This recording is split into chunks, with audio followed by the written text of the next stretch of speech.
नमस्कार दोस्तों, आप सभी का स्टडी फॉर यूपीएससी पीसीएस में स्वागत है। आज तारीख है 2 अगस्त 2023 ईस्वी और आज का न्यूज़पेपर डिस्कशन वीडियो है। ये बिहार स्पेशल और आर्टिकल और देश विदेश के बहुत सारे इंपॉर्टेंट न्यूज़ रहते हैं जो आपको जानने होते हैं, क्योंकि आपके बीपीएससी में GS1 और GS2 में दोनों जगह आपके करंट अफेयर इंक्लूडेड है। दोनों के पेपर में 80% से ज़्यादा हिस्सा जो रहता है वो करंट अफेयर का रहता है। GS1 में हिस्ट्री छोड़ के और जो आपका स्टैट का पोर्शन या डेटा इंटरप्रिटेशन का पोर्शन छोड़ के जो भी सवाल आते हैं मैक्सिमम वो करंट से पूछे जाते हैं। तो इसलिए वीडियो को अंत तक देखा कीजिए। और मूल हमारा मकसद क्या होता है, थॉट प्रोसेस जो आपका है उसको डेवलप करना, जिससे क्या होगा आप एग्जामिनेशन में खुद से आप आंसर को फ्रेम कर पाएंगे अच्छे से और आंसर राइटिंग कर पाएंगे। शुरू करते हैं आज के आर्टिकल डिस्कशन से। आज देखते हैं कौन सा आर्टिकल आया हुआ है। इंडियन एक्सप्रेस का आर्टिकल है। क्या है भाई कि देखिए, जब से थोड़ी बहुत ही बरसात आती है तो अपने शहरीकरण का जो खराब स्तर है वो पूरे खुलकर सामने आ जाता है। थोड़ा सा आधे घंटे बरसात होती है, 24 घंटे के लिए पानी लग जाता है। तो इसी पर आर्टिकल आया है कि अनियोजित शहरीकरण के कारण हमें कौन कौन से दिक्कतों का सामना करना पड़ रहा है और किस प्रकार से अनियोजित शहरीकरण जो है वो हमारे लिए एक चुनौती बन गया है। शहरीकरण से जुड़ा हुआ सवाल बीपीएससी GS2 में 65वीं और 64वीं में पूछा गया है। आप जाकर देखेंगे तो वहाँ पर आपको मिल जाएगा सवाल, और इसी तरह से आने वाले समय में भी पूछा जा सकता है। तो इस आर्टिकल को ध्यानपूर्वक देखिएगा। क्या है ये, हाल के समय में देश भर के प्रमुख शहरों में शहरी बाढ़, अर्बन फ्लड की बात हो रही है। अर्बन फ्लड, और ये फ्लड नदी के द्वारा क्रिएटेड नहीं होते हैं। जैसे दिल्ली में इस बार आप अपवाद के स्वरूप छोड़ दीजिए, यमुना जी पहली बार दिल्ली में इतना ज़्यादा तबाही मचाया है। और तबाही क्या मचाया है, यमुना जी को भरकर आपने घर बना लिया था तो यमुना जी अपने वापस मूल स्थान तक आ गई तो लोगों को दिक्कत हो गई। अब बाकी मैक्सिमम शहर जो हैं, चाहे बेंगलोर हो, मुंबई हो, ये नदी के कारण नहीं, ये जल भराव के कारण बाढ़ से ग्रसित होते हैं। जल भराव के कारण, जल भराव शब्द को ध्यान रखिएगा कि बारंबारता में और गंभीरता में वृद्धि हुई है। दिल्ली, अहमदाबाद, मुंबई, हैदराबाद, श्रीनगर, चेन्नई, बेंगलुरु जैसे शहर में भारी बारिश के दौरान बाढ़ की स्थिति उत्पन्न हो गई। इसके परिणाम स्वरूप शहरी निवासियों को जल भराव, ट्रैफिक जाम जैसी समस्याओं का सामना करना पड़ता है। ओके, अब इसके कारण में इन्होंने हेडिंग क्या बनाया है, देखिए यहाँ पर क्या लिखा हुआ है। इस शब्द को, इस लाइन को थोड़ा सा ध्यानपूर्वक रखिएगा, याद रखिएगा, इसको एग्जामिनेशन में आप लिख सकते हैं। शहरी बाढ़ की बारंबारता और बढ़ती समस्या एक प्रणालीगत समस्या है, सिस्टम का फेल्योर है पूरा का पूरा। इसका मूल कारण अन्य मामलों को दरकिनार कर केवल आर्थिक लाभ को प्राथमिकता देना है। जहाँ तहाँ आर्थिक लाभ के लिए दुकानें बना देना, नालों को प्राथमिकता नहीं देना, झीलों को भर देना, वाटर जहाँ से बहते थे नदियों को नाले में परिवर्तित कर देना, पैसे कम खर्च हों इसके लिए, ये सब आर्थिक लाभ के कारण हमने शहरों की ये मूल प्रवृत्ति थी। बेंगलोर कभी खूबसूरत झीलों से भरा हुआ शहर था, दिल्ली में बहुत सारी 20 से ज़्यादा नदियाँ बहती थी दिल्ली होकर, लेकिन हमने उन सबको नालों में बदल दिया, बर्बाद करके रख दिया। अब जब बाढ़ आ जाती है तो फिर हम रोते हैं कि बाढ़ आती है। तो यही मूल कारण इन्होंने बताया है। शहरी बाढ़, शहरी बाढ़ घनी आबादी वाले क्षेत्रों में भूमि के जल प्लावन की स्थिति है जो जल निकासी प्रणाली की क्षमता से अधिक वर्षा होने के कारण उत्पन्न होती है। शहरी बाढ़ ग्रामीण बाढ़ से अलग स्थिति है, क्योंकि शहरीकरण से जल ग्रहण क्षेत्र विकसित होते हैं, जिससे बाढ़ की चरम सीमा 1.8 से 8 गुना और बाढ़ की मात्रा 6 गुना तक बढ़ जाती है। ओके, परिणाम स्वरूप तेज प्रवाह के कारण बहुत तेज़ी से आती है और कुछ ही मिनटों में बहुत सारा नुकसान करके चली जाती है शहरी बाढ़।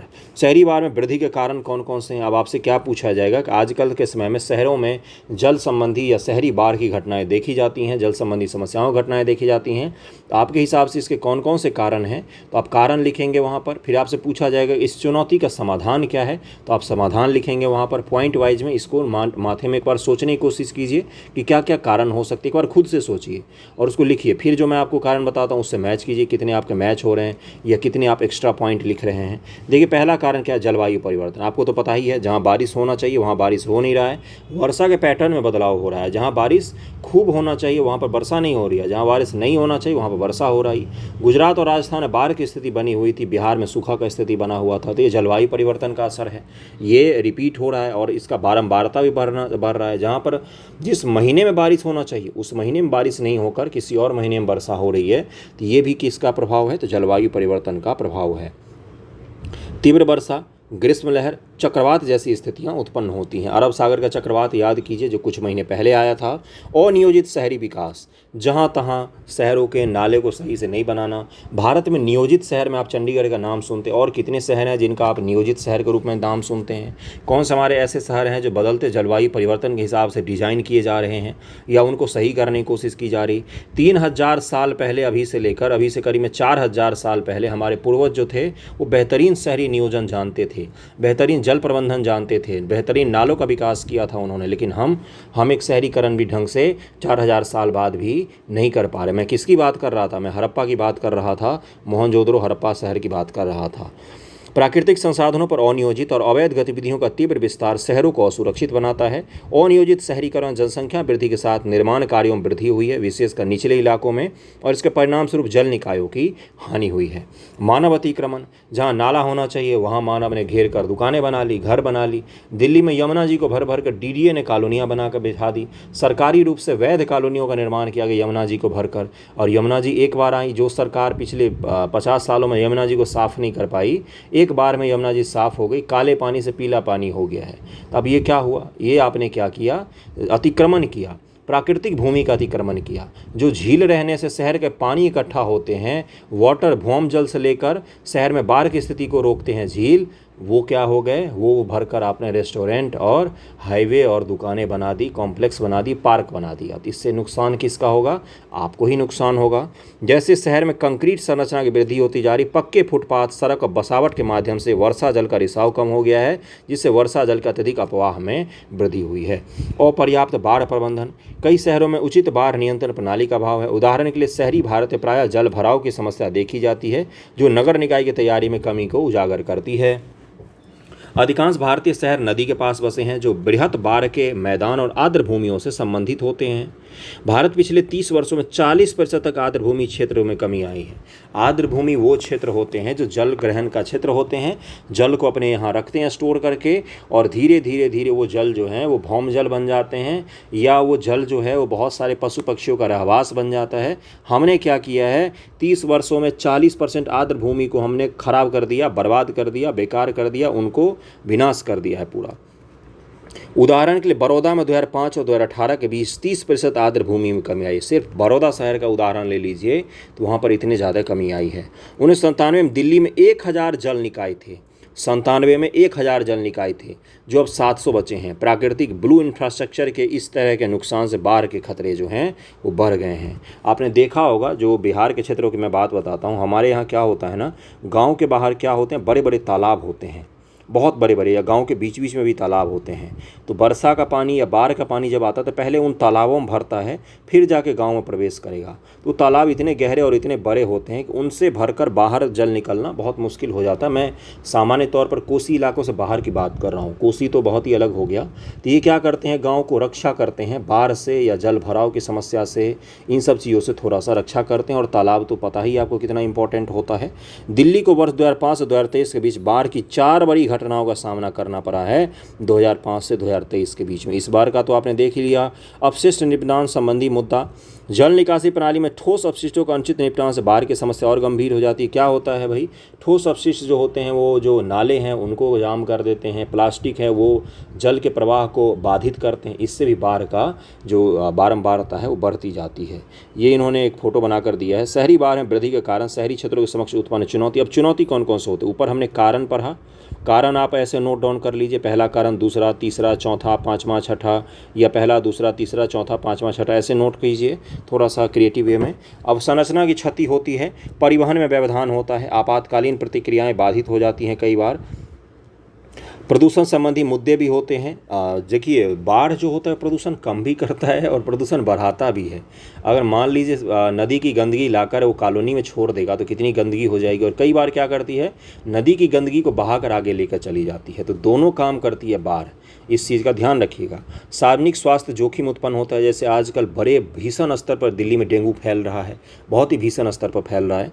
खाद्य, जल व ऊर्जा की सुरक्षा, ये भी चुनौती हो जाती है। बिजली चली जाती है, पानी नहीं मिलता है पीने का। सामाजिक असमानता, जो उच्च आय वाले लोग हैं उनके घरों में पानी जाएगा तो वो तो ऊपर वाले फ्लोर पर शिफ्ट हो जाएंगे, नीचे वाले फ्लोर के छोड़कर। और जिनका घर ही है नीचे का फ्लोर, ऊपर कुछ है ही नहीं, उन्हीं को तो सबसे ज़्यादा दिक्कत होगी। इस चीज़ को समझ पा रहे हैं आप? शहरी बाढ़ प्रायः निम्न आय वाले समुदाय और हाशिए पर स्थित समूह सहित भेद्य संवेदनशील आबादी को अधिक प्रतिकूल रूप से प्रभावित करता है। इनको कैंप में रहना पड़ता है और कैंप की जीवन तो आपने देखा ही होगा टीवियों पर। भारत के शहरी नियोजन में व्याप्त कमियां, जल निकाय संबंधी मानचित्रण की उपेक्षा की जाती है हमेशा। एक स्ट्रेटजिक और प्लानिंग के हिसाब से जल निकालने की व्यवस्था को सुयोजित नहीं किया जाता है। क्यों पूरे दुनिया में ऐसी घटनाएं नहीं होती हैं, भारत में ही क्यों होती हैं भाई? 1 घंटे की बारिश के बाद 24 घंटे जाम क्यों लग जाता है? इस तरह के क्या शहर हमने डिज़ाइन किया? दुनिया की 5वीं बड़ी इकॉनमी है, तीसरी बनने का सपना रख रहे हैं, तो हमारे शहरों को भी उसी अनुकूल बनाना पड़ेगा। ओके। अपर्याप्त पूर्व चेतावनी प्रणाली आजकल तो मोबाइल पर मैसेज आते हैं। वर्षा से पहले आपने थंडर स्टॉर्म से भी पहले आपने देखा होगा मैसेज आता है आपका, और बाढ़ से पहले कोई पूर्व चेतावनी प्रणाली नहीं है। जापान जैसे देश जो भूकंप आने के 5 सेकंड के भीतर पूरे देश में हाई अलर्ट भेज देते हैं, और भारत इन मामलों में अभी भी बहुत पिछड़ा हुआ है। तो पूर्व चेतावनी प्रणाली हमारे पास ना के बराबर में है। इसका इन्होंने उदाहरण दिया, उत्तराखंड में 2013 में जो विनाशकारी आपका बाढ़ आया था उसकी बात की है। असक्रिय दृष्टिकोण के बजाय प्रतिक्रियाशील दृष्टिकोण। बार बार देखा गया कि शहरी नियोजन प्राधिकारी सरकारी एजेंसी आपदा हेतु तैयारी का महत्व तब समझती है जब आपदा आ जाती है। 2015 में चेन्नई की बाढ़, 2018 में केरल की बाढ़ जैसी भारी आपदाओं के समय भी इस बात की पुष्टि हुई थी कि जब तक हमारे साथ दुर्घटना हो नहीं जाए तब तक हम उस दुर्घटना को मानते ही नहीं है कि ऐसा कुछ हो सकता है। जब हो जाता है तब हम सरकारी काम करेंगे और पेपर में न्यूज़ छापेंगे, देखो सरकार ने बहुत प्रयास किया, बहुत काम किया है। इसको क्या बोलते हैं? जब चिड़िया चुग गई खेत वाला हिस्सा हो गया कि भाई अब पछता के क्या होगा जब बाढ़ आके चली ही गई। स्थानीय निकायों की सीमित तैयारी है, उनका कोई तैयारी होता नहीं है। तैयारी होगा भी तो भी वो नहीं करते हैं, पैसा खाने का काम करते सिर्फ और सिर्फ स्थानीय समितियां जो होती हैं, चाहे वो नगर परिषद हो चाहे वो पंचायत हो। एकमात्र मूल उद्देश्य होता है कितना पैसा कमा लिया जाए, जितना टर्म मिला है उसमें। तो शहरी नियोजन पर ये आया था आपका आर्टिकल, और इंडियन एक्सप्रेस का आर्टिकल है, वेरी इंपॉर्टेंट। इसको जरूर तैयार करके रखिएगा इस टॉपिक को। बिहार स्पेसिफिक भी इसमें पूछा जा सकता है कि बिहार के शहरों के समक्ष कौन कौन सी चुनौतियाँ हैं। अब अगले टॉपिक पर हम लोग चलते हैं, इसको जरूर तैयार कीजिएगा अच्छे से। ओके, अगले टॉपिक पर चलते हैं। अगला टॉपिक क्या है? अगला है कि बिहार में जाति जनगणना आधारित गणना को फिर से हरी झंडी दे दी गई है। देखिए हुआ क्या था कि जाति आधारित जनगणना जो है इसको शुरू किया गया और इसको पटना हाई कोर्ट में चैलेंज किया गया।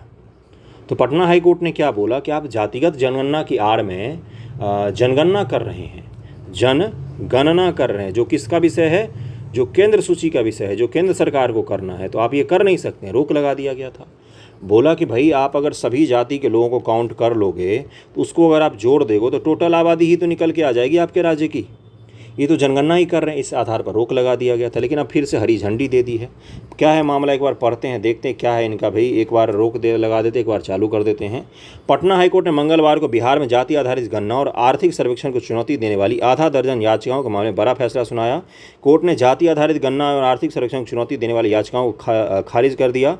इसी के साथ इस गणना का रास्ता साफ हो गया। इन याचिकाओं के माध्यम से यह दलील दी गई है कि जनगणना कराने का अधिकार केवल केंद्र सरकार का है या राज्य सरकार का अधिकार क्षेत्र से बाहर है। अब आप क्या करेंगे, एक बार केंद्रीय सूची और राज्य सूची के विषयों को ध्यान में रख लीजिएगा, पढ़ लीजिएगा एक बार कि कौन कौन से ऐसे मामले हैं जो केंद्रीय सूची में है, केंद्रीय सूची में कितने मामले हैं, राज्य सूची में कितने मामले हैं और समवर्ती सूची में कितने मामले। इसका एक मैं ट्रिक भी बता देता हूँ।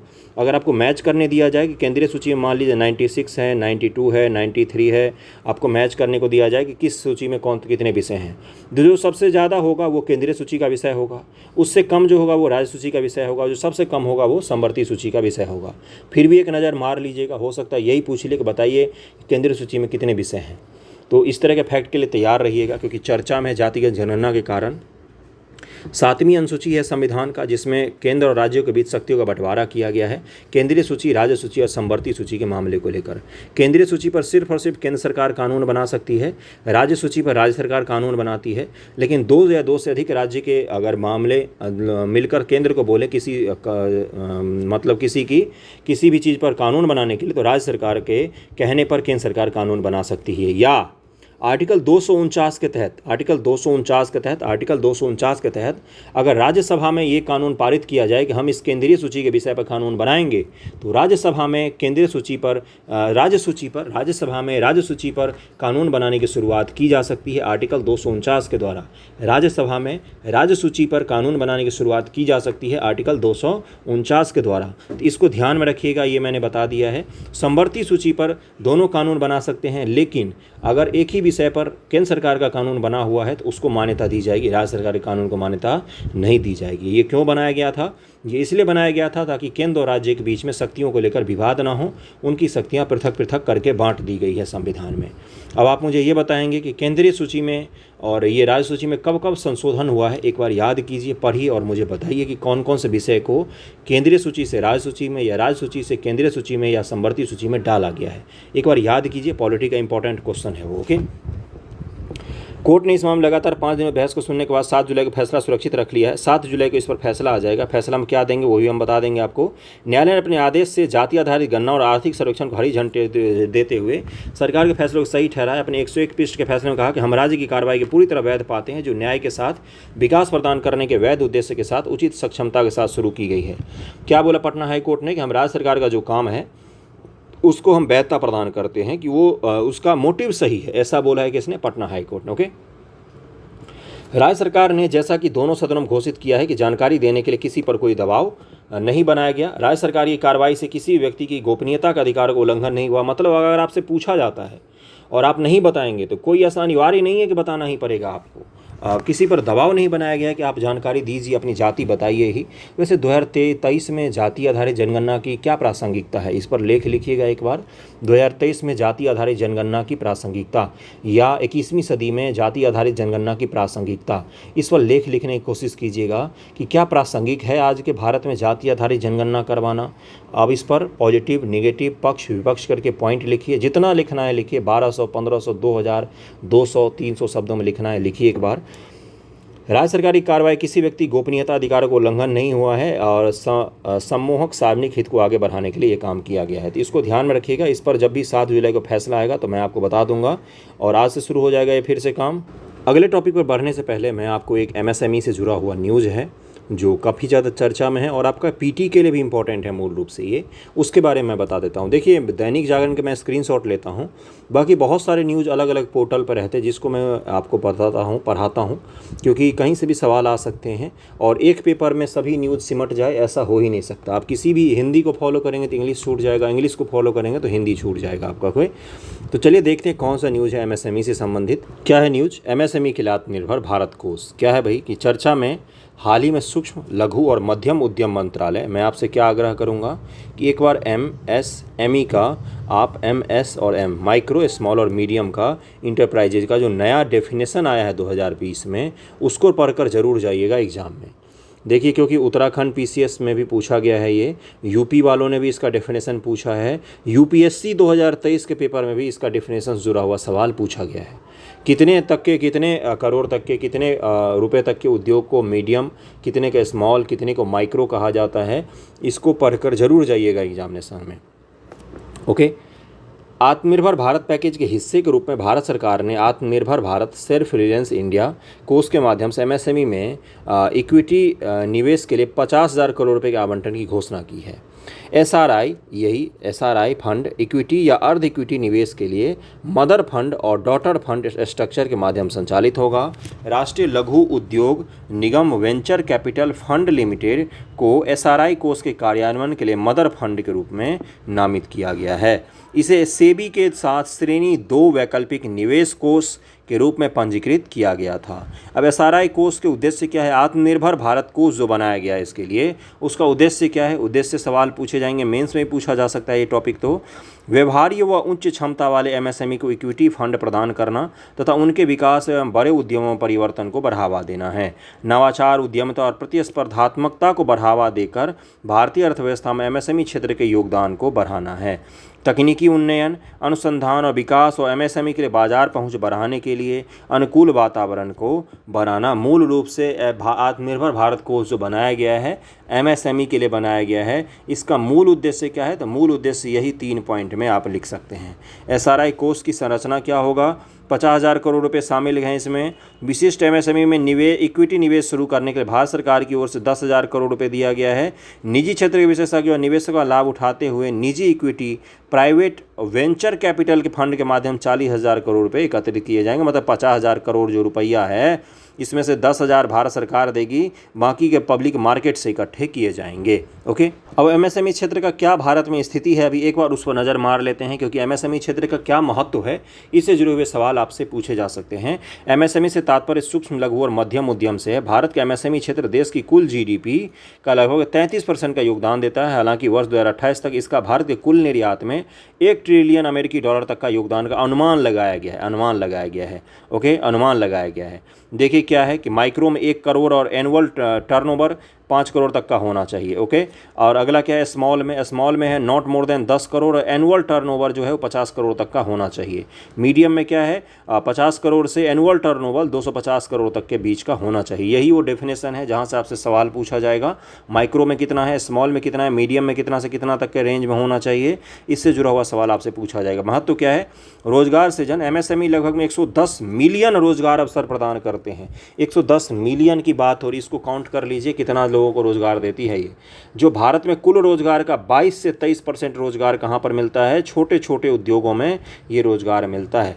ये बेरोजगारी और अल्प रोजगार को कम करने, समावेशी विकास के साथ ही निर्धनता में कमी लाने में योगदान करती है। उद्यमिता और नवाचार को बढ़ाने में एमएसएमई क्षेत्र उद्यमिता और नवाचार की संस्कृति को भी बढ़ाती है। व्यक्तियों को अपना व्यवसाय शुरू करने के लिए प्रोत्साहित करती है, स्वदेशी प्रौद्योगिकियों को बढ़ावा देती है, साथ ही नवीन उत्पादों और सेवाओं के विकास में भी योगदान करती है। ये ग्रामीण विकास के लिए वरदान है। ये छोटे छोटे ग्रामीण स्तर पर शहरी क्षेत्र, जो छोटे क्षेत्र होते हैं उनमें ये उद्योग ज़्यादा देखे जाते हैं और इसमें अनस्किल्ड और स्किल्ड सभी लोगों को काम प्रायः मिल जाता है। चुनौती कौन से हैं इनके सामने, एमएसएमई के सामने? बुनियादी ढांचा और प्रौद्योगिकी की कमी है अभी भी, उचित परिवहन, विद्युत आपूर्ति, संचार ये सब नहीं है, जटिल विनियामक वातावरण है, बहुत ही बोझिल तरीके का विनियम और कानून वगैरह बनाए गए इनके लिए, कराधान, श्रम, पर्यावरण मानदंड आदि संबंधित विभिन्न कानून का अनुपालन के लिए समय, प्रयास और विशेषज्ञता की आवश्यकता होती है, जो छोटे छोटे उद्योगों के पास प्रायः नहीं होती है। अपर्याप्त कार्यशील पूंजी प्रबंधन है, ग्राहकों से होने वाले भुगतान में विलंब और आपूर्तिकर्ताओं के साथ लंबे भुगतान चक्र में भी ये लोग फंस जाते हैं, जिसके कारण से इनका बिजनेस में नुकसान होता है। तो एमएसएमई के लिए आत्मनिर्भर भारत कोष का गठन किया गया है। क्या उसकी स्थिति है एमएसएमई की, भारत में कितने रोजगार देती है? प्रायः छोटे जो शहर होते हैं उनमें ये रोजगार प्रोवाइड करवाते हैं और आत्मनिर्भर भारत अभियान में हमारे मदद करेंगे ये। और आत्मनिर्भर भारत कोष का भी गठन किया गया है। एमएसएमई का डेफिनेशन ध्यान में रखिएगा। चलते हैं अगले टॉपिक पर हम लोग। अगला टॉपिक क्या है? अगला टॉपिक जो है उसमें एक नया टर्म है, एक न्यू टर्मिनोलॉजी है जो आपको जानना है। ग्लोबल वार्मिंग आपने सुना होगा, वार्मिंग गर्म हो रहा है। अब ग्लोबल वार्मिंग जो बन गया वो ग्लोबल बॉइलिंग बन गया है, खौल रहा है। गर्म का मतलब होता है कि थोड़ा सा गर्म है, खौलना उससे अधिक टेम्परेचर हो गया। ग्लोबल बॉइलिंग टर्म का यूज़ किया जा रहा है और इसका यूज़ किसने किया है? तो यूएन के महासचिव ने किया। हमारी धरती इतनी गर्म हो रही है कि संयुक्त राष्ट्र के महासचिव एंटोनियो गुटेरेस ने कहा कि ग्लोबल वार्मिंग का दौर बीत चुका है। अब ग्लोबल वार्मिंग बीते समय के ज़माने की बात होगी, अब ग्लोबल बॉइलिंग का दौर है। अब ना तो गर्मी बर्दाश्त करने लायक बची है, ना ही हवा सांस लेने लायक बची है। जीवाश्म ईंधन को काबू करने, जलवायु को ठीक करने में हो रही शिथिलता चारों ओर बदलते मौसम के रूप में दिखाई दे रही। इन्होंने बोला कि अब गर्मी इतनी हद तक बढ़ गई कि बर्दाश्त नहीं हो पा रहा है। ठंड भी आती है तो इतनी हद तक चली जाती है वो भी बर्दाश्त नहीं होता। हवा प्रदूषित है, जल प्रदूषित है और हम लोग बात करते हैं दुनिया के बचाने की। अब ना तो गर्मी बर्दाश्त करने लायक, और यही सब बोला है। उसके बाद से क्या बोला इन्होंने? इस वर्ष के जुलाई महीने ने सबसे गर्म महीने का रिकॉर्ड तोड़ दिया। 2023 के जुलाई महीने ने सबसे गर्म महीने का रिकॉर्ड तोड़ा है। आमतौर पर जुलाई में दुनिया का औसत तापमान 16 डिग्री सेल्सियस रहता है, लेकिन 6 जुलाई का दुनिया का औसत तापमान, पूरे दुनिया का, जिसमें सहारा का भी तापमान शामिल है और आपका साइबेरिया का भी तापमान शामिल है, इन सबको जोड़कर जब कैलकुलेट किया जाता है तो एवरेज तापमान 16 रहता था। इस बार 17.08 तक पहुँच गया, 1.5 डिग्री के लगभग में बढ़ा है ये तापमान।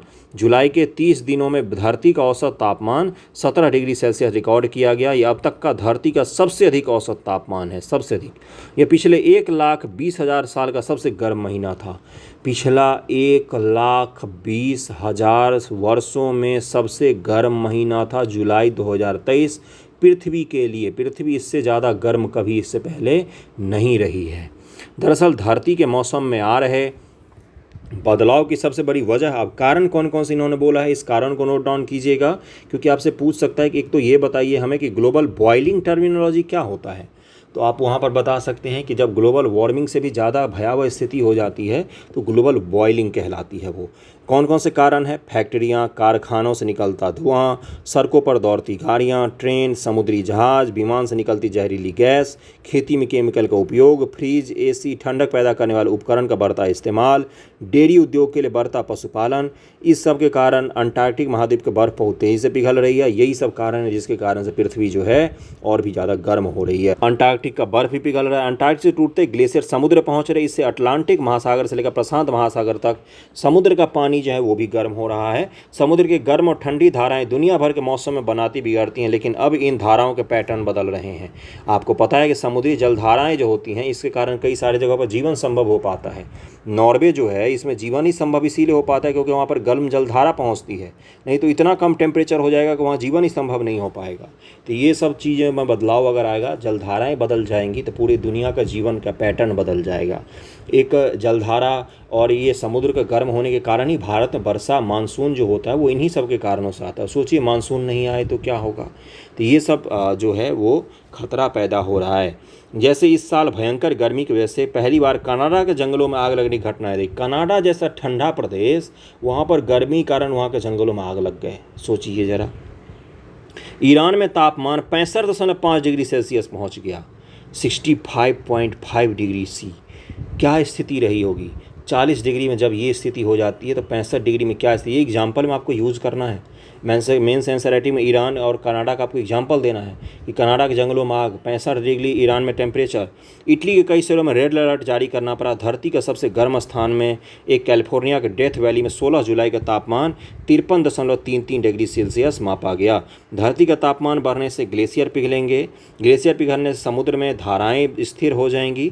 ऐसा हुआ तो मौसम बदलने लगेंगे, जिससे खेती का चक्र भी बिगड़ जाएगा। अंततः फूड भी नहीं मिलेगा, ना तो पानी मिलेगा ना तो हवा मिलेगा, और हम लोग कहाँ जाएंगे? वहीं जाएंगे जहाँ सबको अंत में जाना पड़ता है। अब हम लोग क्या करते हैं, बिहार स्पेशल के न्यूज़ आपको बता देता हूँ मैं, क्योंकि वहाँ से सवाल पूछता है आपसे। बिहार स्पेशल के न्यूज़ को देखिए। क्या है ये बिहार स्पेशल का? देखिए 31 जुलाई 2023 को बिहार के मुख्यमंत्री, डेट को याद रखिएगा, मुख्यमंत्री जुड़े हुआ सब डेट याद रखिए। उनका बर्थडे याद है तो वो भी याद रखिए, वो भी पूछ लेगा। हिंदी सेवा सम्मान पुरस्कार वितरण समारोह का उद्घाटन किया, साथ ही 29 साहित्यकारों को सम्मानित किया। बर्थडे तो नहीं पूछेगा, मजाक कर रहा था। मंत्रिमंडल सचिवालय राज्य भाषा विभाग द्वारा एक आने मार्ग उनका आवास है, लोक संवाद आयोजित इस पुरस्कार वितरण समारोह में 21-22 के अंतर्गत कुल 29 साहित्यकारों को अंग वस्त्र, मेडल, प्रशस्ति पत्र और चेक प्रदान कर उन्हें सम्मानित किया गया है। मुख्यमंत्री ने वर्ष 2021 के अंतर्गत हिंदी सेवा सम्मान पुरस्कार योजना के तहत डॉक्टर विश्वनाथ प्रसाद तिवारी को डॉक्टर राजेंद्र प्रसाद शिखर सम्मान। अब यहाँ से पीटी का आपका फैक्ट शुरू हो गया। इनमें से कोई भी उठाकर 2 पूछ लेगा आपके पीटी में, तो वहाँ पर आप भूल जाएंगे। अब याद करना शुरू कीजिए। डॉक्टर विश्वनाथ प्रसाद तिवारी, एक बार इसका स्क्रीनशॉट ले लीजिएगा। डॉक्टर राजेंद्र प्रसाद शिखर सम्मान, डॉक्टर अशोक कुमार को बाबा भीमराव अंबेडकर पुरस्कार, मृणाल पांडे को जननायक कर्पूरी ठाकुर सम्मान, डॉक्टर सुशील टाक भोरे को बीपी मंडल पुरस्कार से सम्मानित किया गया। ये हो गया टॉप का आपका। उसके बाद से कौन सा है? वहीं कविवतर सत्यनारायण को नागार्जुन पुरस्कार, रामश्रेष्ठ दीवान को राष्ट्रकवि दिनकर पुरस्कार, जाबिर हुसैन को फणीश्वरनाथ रेनी पुरस्कार, डॉक्टर पूनम सिंह को महादेवी वर्मा पुरस्कार, डॉक्टर के बनजा को बाबू गंगा शरण सिंह पुरस्कार, दक्षिण भारत हिंदी प्रचार सभा हैदराबाद तेलंगाना को विद्याकर कवि पुरस्कार, गीता श्री को विद्यापति पुरस्कार और डॉक्टर राकेश कुमार सिन्हा रवि को मोहनलाल महतो वियोगी पुरस्कार से सम्मानित किया गया है। और भी बहुत सारे लोगों को सम्मानित किया गया है। आपसे आग्रह करूंगा एक बार स्क्रीनशॉट ले लीजिए। इतने पुरस्कार मैं पढ़ूंगा तो आप ही कंफ्यूज हो जाएंगे। और देखिए इसमें क्या कह रहा हूं मैं कि 20-21 के लिए अलग से है और 21-22 के लिए यहाँ से है। 21-22 का भी ध्यान रखिएगा और 20-21 का भी अलग अलग से ध्यान रखिएगा। इनको एक पेज पर नोट डाउन कर लीजिए। पीटी फैक्ट में ये आपका बड़े काम का आएगा। एग्जाम में जाने से पहले एक नज़र मार लेंगे तो वहाँ पर एक आपको एलिमिनेट करने में और याद करने में थोड़ी सी आसानी होगी। और इसको दोनों वर्ष के लिए अलग अलग याद कीजिएगा, अलग अलग बना लीजिएगा कि 20-21 के लिए किसको दिया गया है और 21-22 के लिए किसको दिया गया है वही पुरस्कार। तो इसको ध्यानपूर्वक बना लीजिए, स्क्रीनशॉट ले लीजिएगा। इतना पढ़ना पॉसिबल नहीं है। ओके, तो आज का न्यूज़पेपर डिस्कशन यहीं तक था। छोटा वीडियो मैं करने की कोशिश कर कर रहा हूँ ताकि आपको कम टॉपिक में अच्छे से एक्सप्लेन कर पाऊँ। और ज़्यादा टॉपिक अभी तो नहीं आ रहे हैं, जिस दिन आएंगे एक दिन 41 मिनट का भी वीडियो हो सकता है, एक दिन 28 मिनट का भी वीडियो हो सकता है। ओके, कैसा लगा ज़रूर बताइए कमेंट करके। थैंक यू सो मच आप सभी का।